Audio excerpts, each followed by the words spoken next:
ಗಂಡ ಕಾಣಿಸ್ತಾ ಇಲ್ಲ ಅಂತ ಒಬ್ಳು, ನನ್ನ ಹೆಂಡತಿ ಕಾಣಿಸ್ತಾ ಇಲ್ಲ ಅಂತ ಒಬ್ಬ.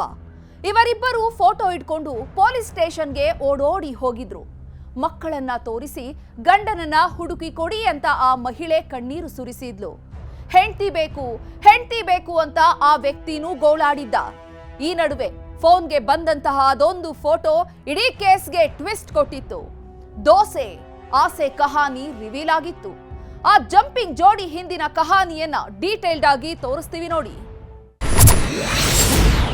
ಸ್ನೇಹ ಅಂತ ಒಳಗೊಳಗಿಟ್ಟ ಒಟ್ಟಲ್ಲೇ ಇರ್ತೀವಿ, ಈ ತರ ಮಾಡಕ್ ಚಾನ್ಸಸ್ ಇಲ್ಲ ಅಂತ ನಾವು ಹಂಗೆ ಅನ್ಕೊಂಡಿದ್ದು.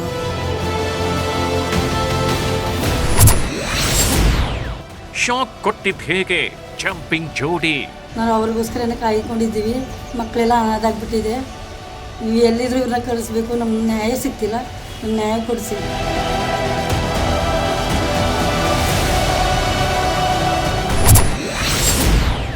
ಹೆಂಡತಿ ಬೇಕು, ಹೆಂಡತಿ ಬಾ ಮನೆಗೆ ಊರವ್ರು ಕೂರ್ಸ್ಕೊಂಡು ಏನೋ ತೀರ್ಮಾನ ಮಾಡುವ, ಇನ್ನು ಬೇರೆ ವಿಚಾರ ಏನು ಬೇಡ, ನೆಮ್ಮದಿಯಾಗಿ ನಿನ್ನ ಸಂಸಾರ ನೀನು ನೋಡ್ಕೊಂಡು ನಡಿ, ಅವನ ಸಂಸಾರ ಅವ್ರ ಮಕ್ಕಳ ಅವ್ನು ನೋಡ್ಕೊಂಡು ಏನೋ ಸಂಸಾರ ಮಾಡಲಿ. ಅದು ಜೂನ್ 7ನೇ ತಾರೀಕು ಭಾನುವಾರ. ಮನೆಯಿಂದ ಹೊರ ಹೋಗಿದ್ದ ಮನೆಯ ಯಜಮಾನ ನಾಪತ್ತೆಯಾಗೋಗಿದ್ದ. 1 ದಿನ ಕಾದು ನೋಡ್ತಾರೆ, 2 ದಿನ ಕಾದು ನೋಡಿದ್ದಾರೆ.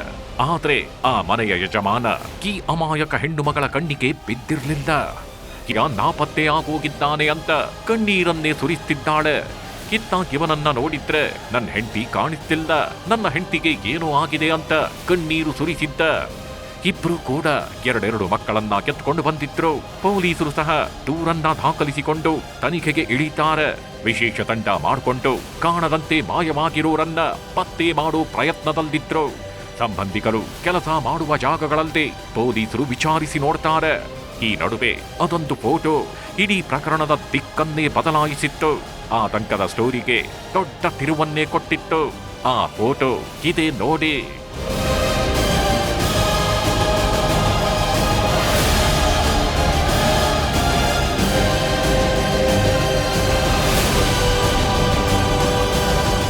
ಐತಲಕಡಿ ಕುತ್ತಿಗೆಯಲ್ಲಿ ಹಾರ ಹಾಕೊಂಡು ಹೆಗಲ ಮೇಲೆ ಕೈ ಹಾಕೊಂಡು ಇಬ್ರು ಪೋಸ್ ಕೊಟ್ಟಿದ್ದು ಕಣ್ರೆ.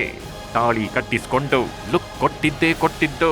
ಅಬ್ಬಬ್ಬ, ಇವರಿಬ್ಬರ ಖುಷಿಗೆ ಬೌಂಡ್ರಿಯೇ ಇಲ್ಲದಂತಾಗೋಗಿತ್ತು. ಇಬ್ಬರು ಹೊಸ ಬಟ್ಟೆ ಹಾಕೊಂಡು ದೇವಸ್ಥಾನದಲ್ಲಿ ಮದುವೆಯಾಗಿ ಸ್ಮೈಲ್ ಕೊಟ್ಟಿದ್ರು ಕಣ್ರೆ. ಇದೇ ಫೋಟೋವನ್ನ ವಾಟ್ಸಪ್ ಗ್ರೂಪ್ನಲ್ಲಿ ಪೋಸ್ಟ್ ಮಾಡ್ತಾರೆ. ಈಗ ಇದೇ ಫೋಟೋವೇ ಆ ಜಂಪಿಂಗ್ ಜೋಡಿಗೆ ಬಿಗ್ ಶಾಕ್ ಕೊಟ್ಟಿರೋದು.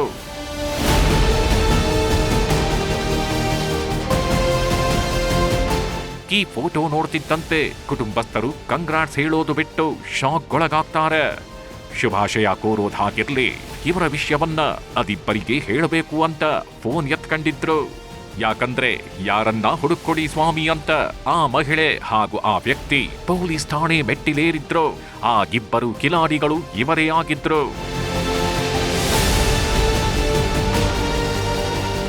ಮದುವೆಯಾಗಿ ಆಕೆಯ ಹೆಗಲ ಮೇಲೆ ಕೈ ಹಾಕೊಂಡು ಲುಕ್ ಕೊಡ್ತಿರೋ ಈ ಸುರಸುಂದರನ ಹೆಸರು ಯೇಸುದಾಸ್. ಇವನು ಇಲ್ಲಿ ಕಂಕುಳಲ್ಲಿ ಮಗುಗಿಟ್ಕೊಂಡಿದ್ದು ಕಂಗಾಲಾಗಿದ್ದಾಳಲ್ಲ, ಇದೇ ಮಹಿಳೆಯ ಗಂಡ. ಈ ಚಿಂದಿ ಚಿತ್ರಾನ್ನದ ಮುಖದ ಪಕ್ಕದಲ್ಲಿ ನಿಂತಿರೋ ಈ ದೋಸೆ ಹೆಸರು ಪವಿತ್ರ. ಹೆಂಡತಿಗಾಗಿ ಸ್ಟೇಷನ್ ಮೆಟ್ಟಿಲು ಹತ್ತಿದ್ದ ಅದೇ ವ್ಯಕ್ತಿಯ ಹೆಂಡತಿಗೆ ಇಬ್ಬರು ಮಂಡ್ಯದ ನಾಗಮಂಗಲದ ಶಿಕಾರಿಪುರ ಗ್ರಾಮದ ನಿವಾಸಿಗಳಾಗಿದ್ದವರೇ ಇದೀಗ ಜಂಪಿಂಗ್ ಜೋಡಿಯಾಗಿ ಮಿಂಚಿಸಿದ್ದಾರೆ. ಇವಳಂತೂ ಗಂಡನಿಗೆ ಗೋಲಿ ಸೋಡಾ ಹೊಡೆದಿದ್ರೆ ಈ ಅಂಕಲ್ ಕೂಡ ಹೆಂಡತಿಯ ಮೂತಿಗೆ ಬೆಣ್ಣೆ ಸವರಿ ಪವಿತ್ರಾಳ ಜೊತೆಗೆ ಎಸ್ಕೇಪ್ ಆಗಿದ್ದ. ಇಂತಹ ಕಿಲಾಡಿ ಜೋಡಿ ಆಟ ಶುರುವಾಗಿದ್ದದ್ದು ಹೋಟೆಲ್ನಿಂದ.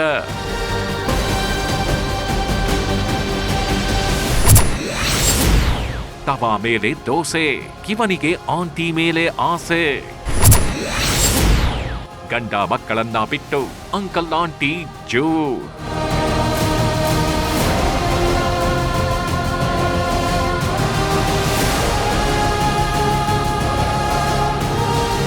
ಈ ಐನಾತಿ ಯೇಸುದಾಸ್ ಇದ್ದಾನಲ್ವ, ಈತನಿಗೆ ಕಳೆದ 10 ವರ್ಷಗಳ ಹಿಂದೆಯೇ ಕೌಸಲ್ಯ ಎಂಬಾಕೆಯೊಂದಿಗೆ ಮದುವೆಯಾಗಿತ್ತು.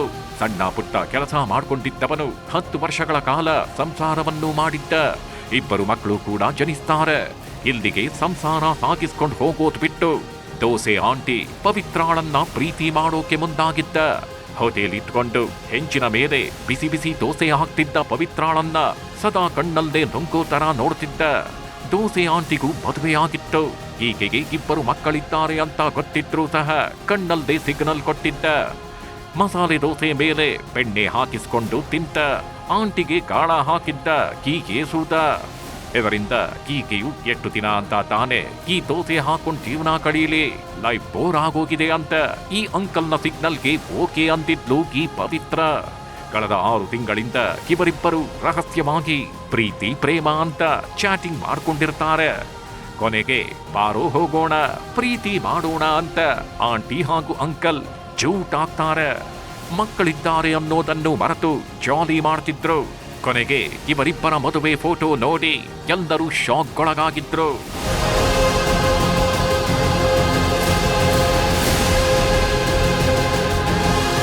ಸರ್ ಇದು ಈಗ 3-4 ತಿಂಗಳಿಂದ ಈ ಥರ ಆಗ್ತಿದೆ.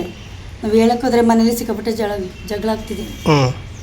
ಅದಕ್ಕೆ ನಮಗೆಲ್ಲ ಹೊಡೆದ್ಬಿಟ್ಟು ಊರಿಂದ ನಮ್ಮ ಮನೆಯಿಂದ ನಮ್ಮ ಅಣ್ಣನ ಮನೇಲಿ ಕಳಿಸ್ಬಿಟ್ಟು ತಲೆಯೆಲ್ಲ ಏಡ್ ಬಂದುಬಿಟ್ಟಿತ್ತು. ಆಸ್ಪತ್ರೆ ತೋರಿಸಿ ಬರೋಷ್ಟರಲ್ಲಿ ಇವರಿಬ್ಬರು ಓಡೋಗ್ಬಿಟ್ಟವ್ರೆ. ಎಲ್ಲಿ ಏನಂತ ನೋಡಿಬಿಟ್ಟು ಕಂಪ್ಲೇಂಟ್ ಹಾಕೋಕೆ ಹೋದರೆ ಯಾರು ನಮಗೆ ನ್ಯಾಯ ಕೊಡಿಸ್ತಿಲ್ಲ, ಕಂಪ್ಲೇಂಟ್ ತಗೋತಿಲ್ಲ ಅವರು. ಈ ಫೋಟೋ ಅವರೇ ಕಳಿಸಿದ್ದು ಗ್ರೂಪಲ್ಲಿ, ನಮ್ಮೂರು ವಾಟ್ಸಪ್ಪಲ್ಲಿ ಕಳಿಸಿದ್ರು. ನಾವೆಲ್ಲ ನೋಡಿದ್ದೀವಿ. ಕಳಿಸ್ಬಿಟ್ಟು ಸಡನ್ಲಿ ಡಿಲೀಟ್ ಮಾಡಿಬಿಟ್ಟವ್ರೆ. ಈ ಯೇಸುದಾಸ್ ಇದ್ದಾನಲ್ವಾ, ಈತ ಪವಿತ್ರ ಗಂಡನ ಸ್ನೇಹಿತ. ಹೀಗಾಗಿ ಹೋಟೆಲ್ಗೆ ಆಗಾಗ ಬರೋದು ಹೋಗೋದು ಮಾಡ್ಕೊಂಡಿದ್ದ. ಈ ಯೇಸುದಾಸ್ ಜೊತೆ ಈ ಪವಿತ್ರ ಗಂಡ ಕೂಡ ಚೆನ್ನಾಗೇ ಮಾತನಾಡ್ಕೊಂಡಿದ್ದ. ಆದರೆ ಆ ಸ್ನೇಹಿತನೇ ಇಂತಹ ಮಣ್ ತಿನ್ನೋ ಕೆಲಸ ಮಾಡ್ತಾನೆ ಅಂತ ಅಂದುಕೊಂಡಿರ್ಲಿಲ್ಲ. ಯಾರೊಬ್ಬರು ಊಹೆ ಮಾಡಿರ್ಲಿಲ್ಲ ಬಿಡಿ. ಮಕ್ಕಳನ್ನೆಲ್ಲ ಬಿಟ್ಟು ಈ ಜೋಡಿ ಹಾರೋಗಿ ಮದುವೆಯಾಗಿದ್ದಾರೆ. ಗಂಡನೂ ಬೇಡ, ಹೆಂಡತಿನೂ ಬೇಡ, ಮಕ್ಕಳು ಬೇಡ ಅಂತ ಹೊಸ ಸಂಸಾರ ಶುರು ಮಾಡಿದ್ದಾರೆ. ಮನೆಯಲ್ಲಿ ಮಿಸಸ್ಸು ಅಂದರೆ ಹೋಟ್ಲ್ ನಡೆಸ್ಕೊಂಡಿದ್ರು. ನಮ್ಮ ಮನೇಲಿ ಯಾವುದೂ ಕಿತಾಪತಿ ಇಲ್ಲ, ಯಾವತ್ತೂ ನಾವು ಜಗಳ ಮಾಡುವಿಲ್ಲ. ಈ ಒಂದು 3 ತಿಂಗಳಿಂದ ಏನೋ ವಿಚಾರ ಕೇಳಿಬತ್ತು. ನಮಗೂ ಅನುಮಾನ ಇಲ್ಲ, ಏನೋ ಫ್ರೆಂಡು ನನ್ನ ಜೊತೆನೇ ಇರ್ತಾನೆ, 24 ಗಂಟೆ ಜೊತೆಲೇ ಇರ್ತೀವಿ, ಒಟ್ಟಲ್ಲೇ ಇರ್ತೀವಿ, ಈ ಥರ ಮಾಡೋಕ್ಕೆ ಚಾನ್ಸಸ್ ಇಲ್ಲ ಅಂತ ನಾವು ಹಂಗೆ ಅಂದ್ಕೊಂಡಿದ್ದು.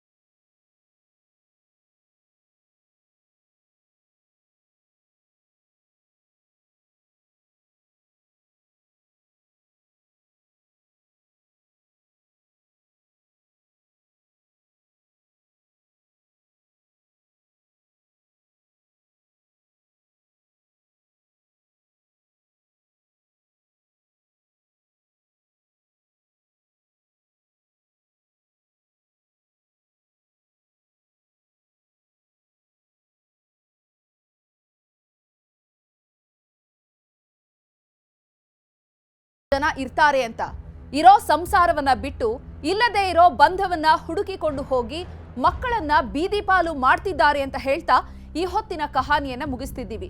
ಮತ್ತಷ್ಟು ಅಪ್ಡೇಟ್ಸ್ಗಾಗಿ ನೋಡ್ತಾ ಇರಿ ನ್ಯೂಸ್ 18. ಜಾಲ ನಮ್ಮದು, ಬಲ ನಿಮ್ಮದು.